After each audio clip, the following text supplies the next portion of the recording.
खबर रायबरेली से सामने आ रही है। रायबरेली में बाबा साहेब भीमराव अंबेडकर जयंती की पूर्व संध्या पर राज्य मंत्री दिनेश प्रताप सिंह ने सड़कों पर झाड़ू लगाकर सफाई का संदेश दिया। उन्होंने हाथी पार्क स्थित अंबेडकर स्मारक पर जाकर बाबा साहब को श्रद्धांजलि अर्पित की और दीप जलाया। इसी दौरान उन्होंने भारतीय जनता पार्टी को बाबा साहब का सच्चा अनुयायी बताया। उन्होंने राहुल गांधी पर भी तंज कसा और कहा कि जयंती के मौके पर जब उनकी जरूरत थी तब वह नदारद रहे। दिनेश ने ये भी कहा कि स्थानों पर जहां अंबेडकर की प्रतिमा है वहां दीपदान केवल भाजपा ही करेगी।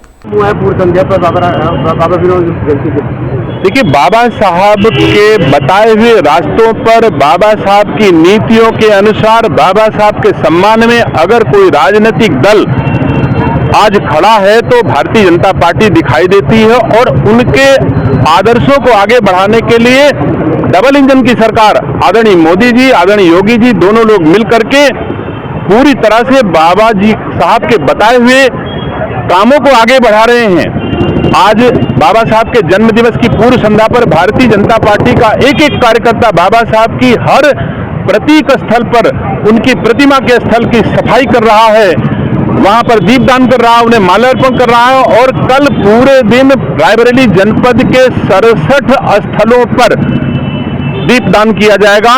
भारतीय जनता पार्टी पहली पार्टी होगी जब बाबा साहब के हर प्रतीक स्थलों पर कल दीपदान करके उनके सम्मान में काम करेगी।